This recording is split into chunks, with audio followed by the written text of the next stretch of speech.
আজকে supreme court যে রায় দিয়েছে এসএসসি মামলা নিয়ে, এই রায়ের বিষয়টা যদিও আদালতের উপরে কেউ কথা বলতে পারে না, তা সত্ত্বেও কিন্তু আমাদের বক্তব্য না জানিয়ে আমরা থাকতে পারছি না।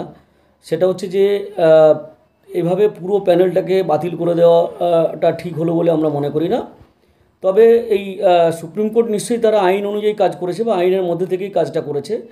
তবে এর পেছনে সবচেয়ে বড় ভূমিকা যেটা আছে সেটা হচ্ছে যে এই রাজ্য সরকারের, পশ্চিমবঙ্গ রাজ্য সরকারের এবং তৃণমূল দল যারা এই রাজ্য সরকারটা পরিচালনা করছে, তার সাথে সাথে মধ্যশিক্ষা পর্ষদ এবং স্কুল সার্ভিস কমিশন, তাদেরও ভূমিকাকে অস্বীকার করা যাবে না। কারণ আমরা প্রথম থেকেই বলছিলাম যে অযোগ্য যারা আছে তাদেরকে সঠিকভাবে চিহ্নিত করা হোক এবং সুপ্রিম কোর্টের কাছে পরিষ্কারভাবে বলা হোক যে এরা অযোগ্য, এর বাইরে কোনো অযোগ্য নেই। আজকে এই চাল কাঁকড় আলাদা করা গেল না বলেই পুরো প্যানেলটাকে বাতিল করে দিল সুপ্রিম কোর্ট। যদিও মানে অত্যন্ত কষ্টকর একটা ব্যাপার, কিন্তু এটা সুপ্রিম কোর্ট আইনের মধ্যে থেকেই করেছে। এটা অত্যন্ত বেদনাদায়ক এবং একটা ঐতিহাসিক ঘটনা, মানে কলঙ্কিত দিন বলতে পারেন আমাদের রাজ্যে।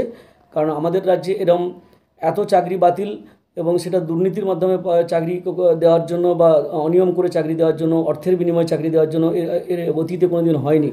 স্বাধীনতার পরে অনেক সরকার আমাদের রাজ্যে এসছে এবং তারা পাল্টেছে, কিন্তু তাদের আমলে এই ধরনের ঘটনা ঘটেনি, যেটা এই বর্তমান সরকারের করে দিল একটা দৃষ্টান্ত। আমার মনে হয় যে এই চাকরি বাতিলের ফলে প্রায় 26,000-এর কাছাকাছি শিক্ষক শিক্ষাকর্মী তাদের ভবিষ্যৎ অনিশ্চিত হয়ে পড়ল। তারা যে নেতাদের সঙ্গে যুক্ত ছিলেন বা যাদের সঙ্গে যুক্ত থেকে আজকে চাকরি পেয়েছিলেন, অনেকেই, সবাই নয়, তারা আশা করি সেই নেতাদের সঙ্গে যোগাযোগ করবেন খুব দ্রুততার সঙ্গে এবং তাদের পাওনা গণনাটা সঠিকভাবে বুঝে নেবেন। কারণ এই নেতাদের দুর্নীতির কারণেই তো আজকে এই এতগুলো লোকের ভবিষ্যৎ অন্ধকার চলে গেল। তাদের বউ বাচ্চা, তাদের পরিবার, তাদের মান সম্মান সব কিন্তু ধুলে মিশে গেল। তো স্বাভাবিকভাবে তারা যদি এই নেতাদের ছেড়ে দেয়, তাহলে কিন্তু মানে আগামী দিনে কিন্তু এই জিনিসটা আরও বাড়তে থাকবে। সেই জন্য আশা করি তারা সঠিকভাবে তাদের হিসেবটা বুঝে নেবে। আমার নাম স্বপন মণ্ডল, সাধারণ সম্পাদক, বঙ্গীয় শিক্ষক ও শিক্ষাকর্মী সমিতি।